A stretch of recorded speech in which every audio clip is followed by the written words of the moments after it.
स्त्री से कितनी अग्नि परीक्षाएं लेगा, सिर्फ इसलिए कि वो अपने आप को प्रधान सेवक कहता है।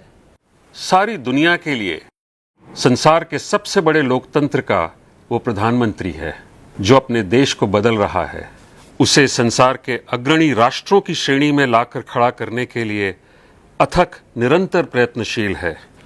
लोग उसका गुणगान करते हुए नहीं थकते हैं। वो जहां भी जाता है लोग उसके सम्मान में सिर झुकाते हैं, उसकी बात सुनना चाहते हैं। उसकी अगवानी करने के लिए अन्य देशों के राष्ट्राध्यक्ष सारे के सारे प्रोटोकॉल छोड़ एयरपोर्ट पर आ जाते हैं, और जब वो वापस स्वदेश लौटता है तो कुछ मान सम्मान या जो भी कुछ उसे उपहार में मिला है वो सब समर्पित कर देता है अपने देशवासियों को, 130 करोड़ देवी देवताओं को। वो कहते नहीं थकता कि वो उनका सेवक है। रात को 3 बजे लौटता है लंबी हवाई यात्रा के बाद, और फिर सुबह 6 बजे तैयार रहता है काम पर चलने के लिए। 18 घंटे 20 घंटे काम करके जब वो घर लौटता है तो उस प्रधानमंत्री आवास में वो अकेला ही होता है। कोई उसके सामने एक प्लेट रख देता होगा, उसमें खिचड़ी परस देता होगा, जिसे खा के 1 गिलास पानी पी के वो अपनी कुछ घंटे की नींद लेने के लिए अपने बिस्तर पर लेट जाता होगा।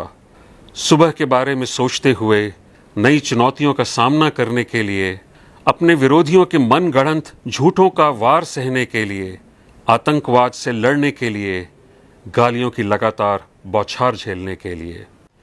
प्रधान सेवक, चौकीदार, ये सारे नाम उसने अपने आप ही ओढ़ लिए हैं।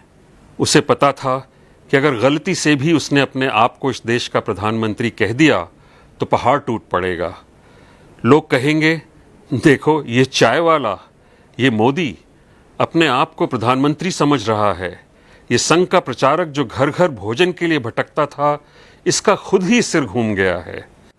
वो प्रधान सेवक ही बना रहा और एक सेवक की तरह हाथ जोड़े खड़ा रहा। कभी शिकायत नहीं की, पलट के जवाब नहीं दिया। यही कहता गया, ऐ मेरे मालिकों, आगे क्या हुक्म है जो बजा लाऊं। और मालिकों को देखिए, तैयार रहते हैं फरमाइश लेके।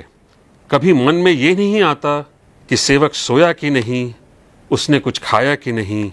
वो जितनी लगन से भी अपनी ड्यूटी बजाए, शिकायतें थमने का नाम ही नहीं लेती। उल्टा इस देश के निठल्ले, खानदानी बेईमान, लंपट, भ्रष्ट और राजनीति में अभी अभी जन्मे छिछोरे राजनीतिज्ञ भी कहते हैं कि चौकीदार चोर है। उनके भाड़े के टट्टू तालियां बजाते हैं और देश ये तमाशा देखता है। छुटभइये लफ्फाज चुन चुन के गालियों की इजाद करते हैं हमारे प्रधान सेवक के लिए। उनके अनाप शनाप वक्तव्यों का सिलसिला थमने का नाम ही नहीं लेता। कितनी परीक्षाएं चाहिए इस देश को ये कहने के लिए कि हे प्रधान सेवक, हे चौकीदार, हम कृतज्ञ हैं तुम्हारे। या फिर ये देश कृतज्ञता ज्ञापन की परंपरा ही भूल गया है।